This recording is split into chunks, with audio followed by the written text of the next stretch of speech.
ครับไปดูความเคลื่อนไหวกันบ้างนะครับคุณผู้ชมครับศาลในกรุงมอสโกได้มีการออกหมายจับนะครับทางด้านยูเลียนาวานายานะครับภรรยาม่าย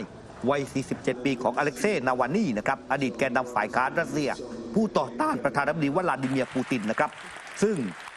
ทางด้านสามีเนี่ยเสียชีวิตในเรือนจำไปแล้วนะครับแต่ว่าภรรยาปัจจุบันนั้นเนี่ยได้หนีออกนอกประเทศรัสเซียแต่ว่าล่าสุดนั้นศาลกรุงมอสโกมีคำตัดสินลับหลังจำเลยนะครับว่าทางด้านในส่วนของยูเลียนั้นเนี่ยควรถูกควบคุมตัวในเรือนจำโทษฐานมีส่วนร่วมในองค์กรหัวรุนแรงและขอประกาศให้เธอกลายเป็นบุคคลที่ทางการนั้นต้องการตัวคำตัดสินล่าสุดของหมายศาลนั้นเนี่ยทำให้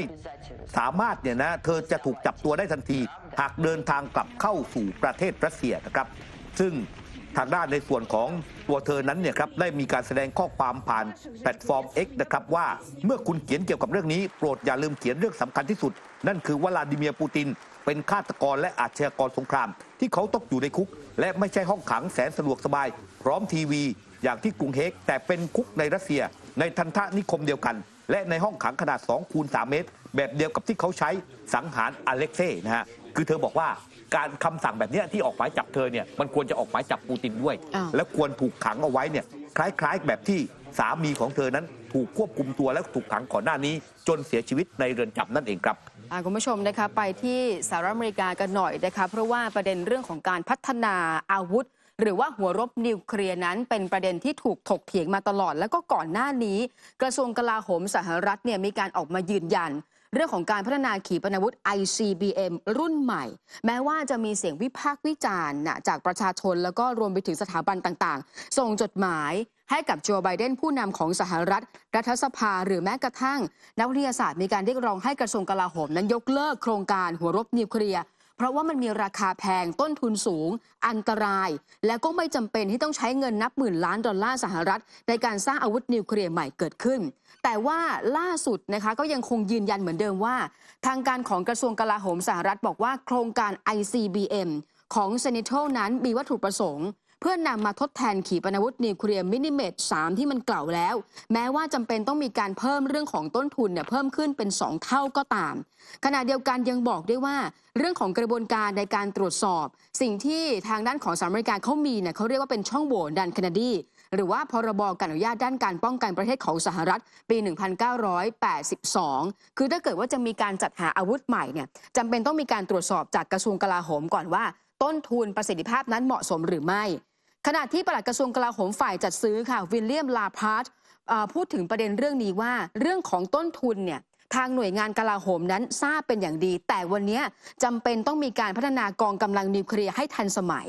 รวมไปถึงการเพิ่มต้นทุนในการสร้างขีปนาวุธนั้นไม่ได้มีแค่การสร้างขีปนาวุธอย่างเดียวยังเพิ่มเรื่องของโครงสร้างต่างๆแล้วก็ศูนย์ควบคุมการยิงสถานที่ในการทดสอบเพิ่มเติมด้วยค่ะครับทีนี้นะครับไปดูความเคลื่อนไหวของนาโต้กันบ้างนะครับคุณผู้ชมครับนาโต้เนี่ยกำลังมีการจัดการประชุมประจำปีอยู่ที่สหรัฐอเมริกานะครับระหว่างวันที่9เนี่ยไปจนถึงวันที่12ในส่วนของเดือนกรกฎาคมนี้ปรากฏว่าล่าสุดนั้นมีการออกมาเปิดเผยนะครับว่านาโต้นั้นเนี่ยต้องการกองกำลังพิเศษเพิ่มอีก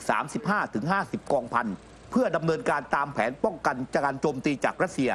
แต่ไม่ให้รายละเอียดเพิ่มเติมนะครับคือถ้าเราพูดกันถึงกองพันหนึ่งเนี่ยคุณผู้ชมมันจะมีทหารเนี่ยประมาณ 3,000 ถึง 7,000 นายดังนั้นการสร้างหน่วยดังกล่าวเพิ่มอีก 35-50 กองพันเนี่ยถือเป็นความท้าทายเพราะต้องการกำลังทหารเพิ่มเนี่ย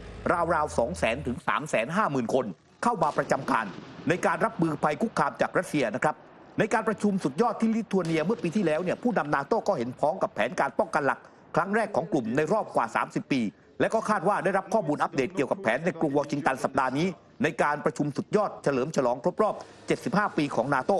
ทีนี้นักข่าวถามว่าผู้วางแผนทางทหารของกลุ่มพันธมิตรได้ระบุข้อกำหนดโดยละเอียดสำหรับกองทหารและอาวุธที่จะใช้ปกป้องพันธมิตรหรือไม่เจ้าหน้าที่รายนี้ตอบว่าการป้องกันทางอากาศและขีปนาวุธอาวุธพิสัยไกลการขนส่งตลอดจนรูปแบบการเคลื่อนพลทางบกขนาดใหญ่ถือเป็นสิ่งสำคัญลำดับต้นๆที่นาโต้นั้นกำลังเตรียมการในการที่จะรับมือกับทางด้านภัยคุกคามจากฝั่งของรัสเซียและก็บอกด้วยว่าการป้องกันทางอากาศถือเป็นความขาดแคลนที่สำคัญอีกประการหนึ่งที่ผู้วางแผนทางทหารของนาโต้นั้นกำลังให้ความสำคัญ เนื่องจากสงครามในยูเครนได้แสดงให้เห็นถึงความสำคัญของระบบป้องกันภัยทางอากาศในการที่จะปกป้องโครงสร้างพื้นฐานทางทหารและโครงสร้างพื้นฐานทางพลเรือนแล้วก็บอกว่าระบบดังกล่าวนั้นมีความสำคัญอย่างยิ่งโดยเฉพาะสำหรับเยอรมนีในฐานะศูนย์กลางการขนส่งที่สำคัญและพื้นที่จัดเตรียมในกรณีที่นาโต้นั้นอาจจะมีความขัดแย้งกับรัสเซียเยอรมนีนั้นมีระบบป้องกันภัยทางอากาศแพทริออตเนี่ย32 หน่วยในช่วงสงครามเย็นและถึงกระนั้นตอนนี้เยอรมนีนั้นต้องอาศัยการสนับสนุนเพิ่มเติมจากพันธมิตรนาโต้ปัจจุบันกองกำลังเยอรมนีลดลงจำนวนแพทริออตลดลงเหลือเพียง9 หน่วยหลังจากบริ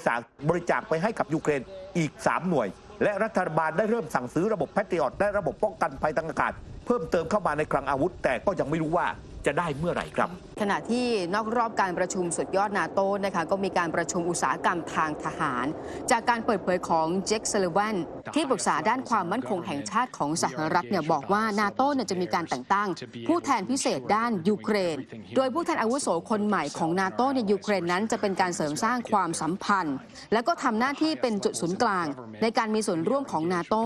กับเจ้าหน้าที่ระดับสูงของยูเครนรวมไปถึงนอกจากนี้นะคะยังมีแผนในการสนับสนุนยูเครนไม่ว่าจะเป็นการจัดตั้งกองบัญชาการใหม่ในเยอรมนีการประสานงานความช่วยเหลือทางทหารเริ่มตั้งแต่โครงการฝึกอบรมอุปกรณ์การพัฒนากองกำลังติดอาวุธของยูเครนและกำลังจะมีการจัดหาเรื่องของทหารในมูลค่าอย่างน้อย 40,000 ล้านยูโรให้กับยูเครนในปีหน้าด้วยขณะที่เลขาธิการนาโต้เยนสโตลเทนเบิร์กนะคะบอกว่าพันธมิตรทั้งหมดเนี่ยจะมีการลงนามในข้อตกลงด้านอุตสาหกรรมกลาโหมฉบับใหม่ประเด็นเรื่องนี้แหละจะเป็นการช่วยให้อุตสาหกรรมทั่วยุโรปและก็อเมริกาเหนือนั้นมีความแข็งแกร่งมากขึ้นรวมไปถึงเรื่องของข้อตกลงด้านอุตสาหกรรมนั้นหมายความว่าณวันนี้จำเป็นต้องมีการทำงานกับพันธมิตรมากขึ้นและส่วนหนึ่งก็คือยูเครนกำลังจะมีความก้าวหน้าในการร่วมมือกับยูเครนรวมไปถึงเรื่องของการช่วยเหลือการฝึกอบรมด้านความปลอดภัยชั่วคราวด้วยค่ะครับในขณะที่มีความเคลื่อนไหวจากทางด้านสวีเดนนะครับคุณผู้ชมซึ่งเป็นชาติสมาชิกนาโต้ชาติล่าสุดนะครับรัฐบาลสวีเดนนั้นมีการเผยแพร่เอกสารแผนยุทธศาสตร์ความมั่นคงแห่งชาติครอบคลุมระยะเวลาไปจนถึงปี 2573 มีเนื้อหาส่วนใหญ่เกี่ยวกับความสัมพันธ์กับรัสเซียโดยระบุอีกฝ่ายหนึ่งคือภัยคุกคามความมั่นคงรุนแรงและร้ายแรงที่สุดสำหรับสวีเดนและพันธมิตรภายในระยะเวลาไม่กี่ปีนะครับสำหรับสงครามในยูเครนที่รัสเซียนั้นเนี่ยเปิดฉากขึ้นเมื่อเดือนกุมภาพันธ์ปี 2565 กระตุ้นให้สวีเดนเนี่ยเข้าเป็นชาติสมาชิกขององค์การสนธิสัญญาป้องกันแอตแลนติกเหนือหรือว่านาโต้และได้รับการรับรองอย่างเป็นทางการเมื่อเดือนมีนาคมที่ผ่านมายุติการใช้นโยบายเป็นกลางยาวนานกว่า 20 ปีนะครับตามรายงานระบุว่าแม้ความเสี่ยงที่รัสเซียจะใช้ปฏิบัติการทางทหารกับสวีเดนอยู่ในระดับต่ำแต่รัฐบาลรัสเซียพร้อมสร้างความเสี่ยงทางการเมืองและการทหารให้กับสวีเดนเพิ่มเติมพร้อมกับรับมือในแนวโน้มที่จะเกิดขึ้นด้วยสวีเดนนั้นบอกว่าพร้อมที่จะดำเนินการปกป้องทรัพย์สินที่มีความสำคัญทางยุทธศาสตร์โดยเฉพาะที่อยู่ทางตอนเหนือของประเทศถ้าย้อนกลับไปเดือนมกราคมปี 2566 กลุ่มบริษัทเหมืองแร่ในสวีเดนก็ประกาศค้นพบแหล่งแร่หายากขนาดใหญ่ที่สุดในอาร์กติกนะครับหรือว่าภาคเหนือของประเทศขณะที่ปัจจุบันสวีเดนเป็นหนึ่งในผู้ผลิตและส่งออกแร่ธาตุรายใหญ่ที่สุดของสหภาพยุโรปโดยมีสัดส่วนการผลิตแร่เหล็กมากถึง 90% ครับคุณผู้ชมนะคะไปดูอีกหนึ่งความคืบหน้านะคะตั้งแต่ช่วงวันจันทร์ที่ผ่านมาเนี่ยกองทัพปลดปล่อยประชาชนจีนได้มีการซ้อมรบร่วมกันกับศูนย์บัญชาการปฏิบัติการพิเศษของกองทัพเบลารุสนะคะซึ่งใช้ชื่อรหัสการปฏิบัติการว่า Falco Axos ซึ่งก็จะมีการซ้อมรบร่วมกันเนี่ยไปจนถึงวันที่ 19 กรกฎาคมพื้นที่ส่วนใหญ่เนี่ยที่ใช้การจัดการซ้อมรบนั้นอยู่ที่เมืองเบรนซ์ทางตะวันตกเฉียงใต้ของเบลารุสซึ่งมีพรมแดนติดอยู่กับที่โปแลนด์ขณะที่กระทรวงกลาโหมจีนออกแถลงการนะคะว่าการฝึกซ้อมรบร่วมกับเบลารุสครั้งนี้เพราะต้องการยกระดับความร่วมมือทางทหารระหว่างทั้งสองประเทศขณะที่กระทรวงกลาโหมเบลารุสบอกว่าตอนนี้การขยายอิทธิพลทางทหารของตะวันออกแล้วก็รวมไปถึงทางนาโต้นั้นมีความต่อเนื่องมากขึ้นยิ่งเป็นการเพิ่มความตึงเครียดให้กับภูมิภาคค่ะมาร่วมสนับสนุนท็อปนิวส์นำเสนอความจริงได้แล้ววันนี้เพียงกดปุ่ม Super Thanks แล้วเลือกจำนวนเงินตามที่ต้องการได้เลยครับขอบคุณครับ